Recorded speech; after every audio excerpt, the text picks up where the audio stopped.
no versículo 1.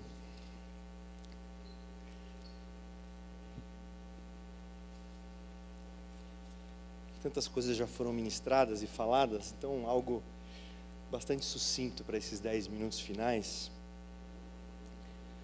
que tem a ver com a genealogia de Jesus. Os maiores desafios que a gente tem é fazer com que as pessoas conheçam Jesus em primeira mão, né, no sentido de ir nas biografias dele. Hoje todo mundo usa o nome de Jesus para qualquer coisa e fala em nome de Jesus para defender qualquer tipo de pretexto e contexto. Um dos maiores conselhos que a gente pode dar a alguém em relação a Jesus, conheça-o diretamente nas suas biografias primeiras, do século I, né, que foram escritas pelas pessoas que andaram com ele, e não dependa sempre de um intermediário para chegar a esse conhecimento. Tenha essa experiência direta com as biografias de Jesus. Aí a pessoa vai e pega os evangelhos e vai começar a ler. Aí quando ela vai começar a ler, ela lidar com o capítulo 1 de Mateus.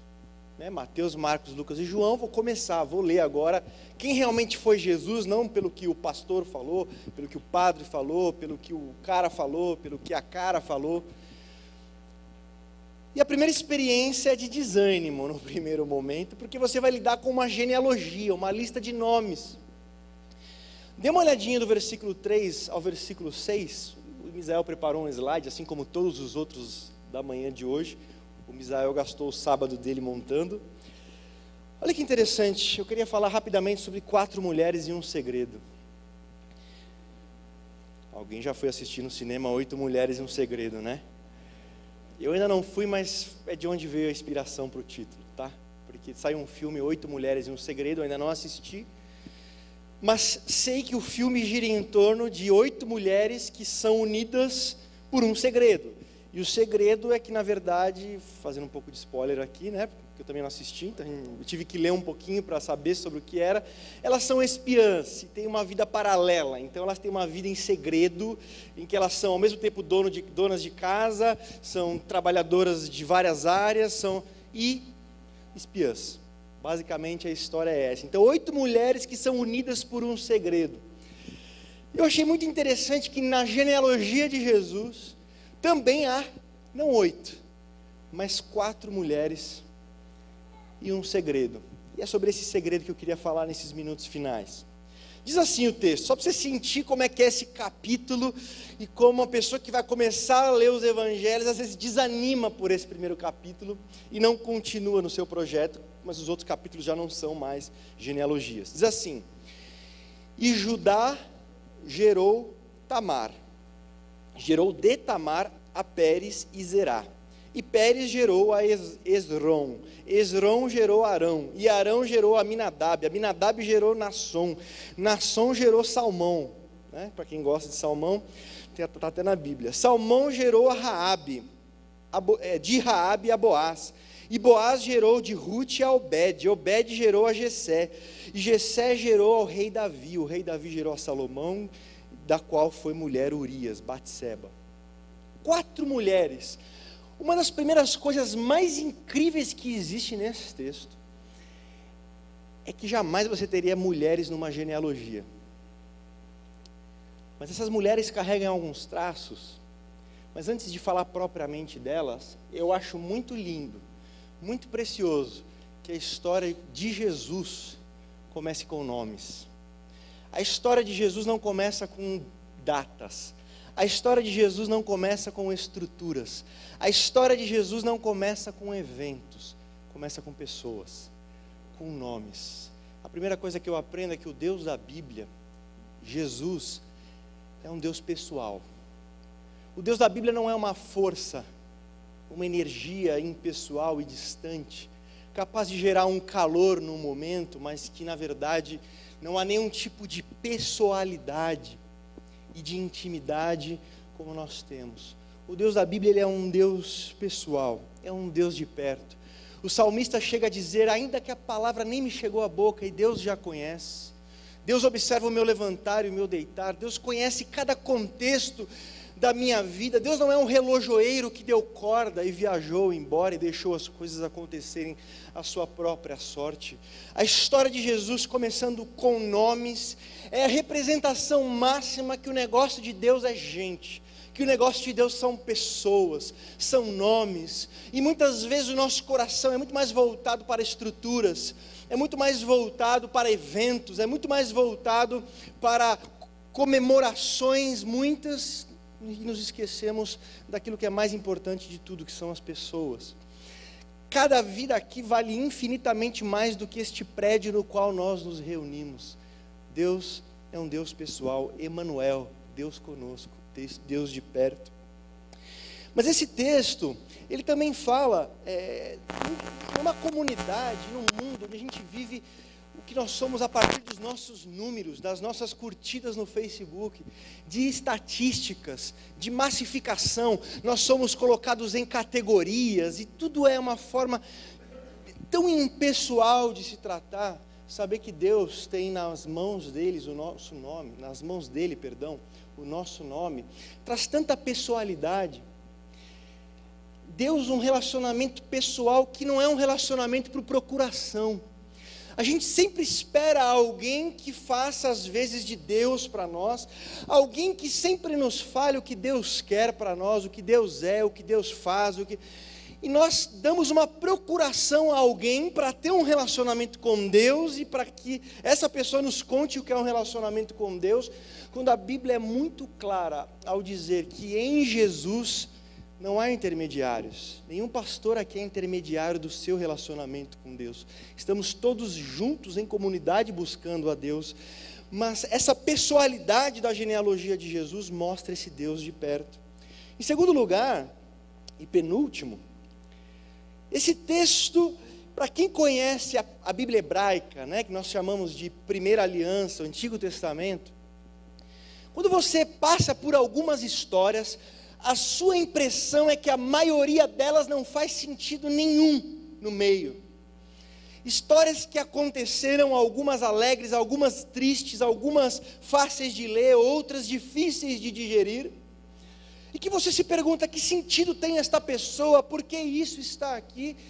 Mas ao você encontrá-la na genealogia de Jesus, essas histórias ganham uma outra luz, elas ganham uma outra referência de um Deus que trabalhou na história, que trabalha na história, onde as coisas não acontecem por mero sorte ou azar, mas existe um tapeceiro, como foi cantado. Mesmo nas linhas nubladas e tristes da nossa vida, existe desenho, existe propósito, existe um projetista. Às vezes as pessoas vivem levadas apenas pelas circunstâncias. Eu vi uma história, talvez você já conheça, de um homem cujo cavalo fugiu. Aí as pessoas disseram, puxa, mas que azar, né? O cara tinha um cavalo, o cavalo fugiu.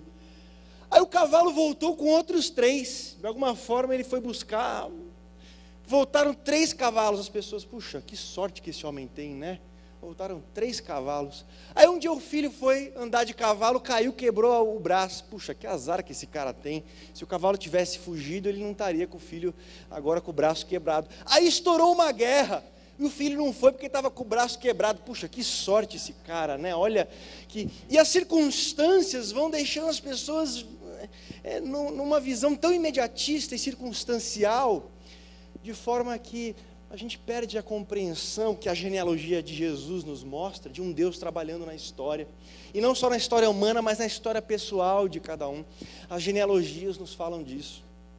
Mas em último lugar, o que nos chama mais atenção nesse texto, qualquer pessoa que tem que lidar com ele, precisa encontrar o nome destas 4 mulheres, numa cultura em que ninguém mencionaria mulheres em genealogia. Você não tem nenhuma escritura antiga que mencione genealogia a partir das mulheres, e que faça, é sempre pelo pai, sempre pelo homem.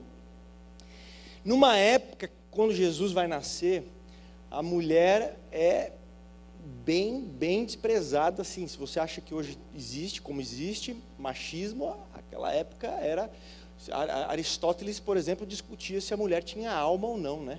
A discussão do filósofo era, será que a mulher tem alma? Então, olha que interessante.